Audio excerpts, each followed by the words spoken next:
Short circuit జరిగింది.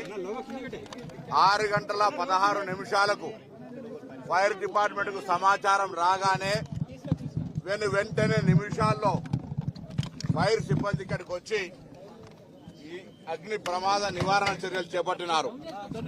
ఈ సందర్భంలో అందులో నివసిస్తున్నటువంటి 17 మందికి తీవ్రమైనటువంటి ఇబ్బంది కలిగింది. వాళ్ళందరినీ హాస్పిటల్కు తీసుకుపోవడం జరిగింది. వివిధ హాస్పిటల్లో ఉన్నారు. కొంతమంది మెజారిటీగా చనిపోయినారనేటువంటి వార్త ఉంది. పూర్తిగా వాటి అంశాలు ఇవ్వడం జరుగుతుంది. ప్రభుత్వం తరఫున అన్ని రకాల చర్యలు వారి కుటుంబ సభ్యులకు సంబంధించి ఇప్పుడే గౌరవ ముఖ్యమంత్రి గారు కూడా మాట్లాడినారు.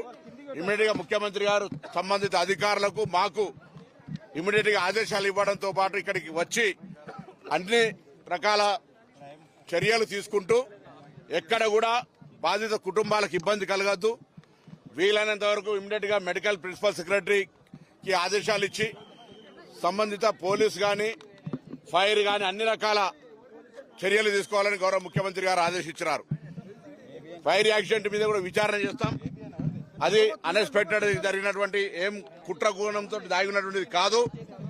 ఇందులో ఎవరు కూడా ఏ అధికారి కూడా నిర్లక్ష్యం చేయకుండా వెంటనే వాళ్ళ విధుల యొక్క అటెండ్ కావడం జరిగింది.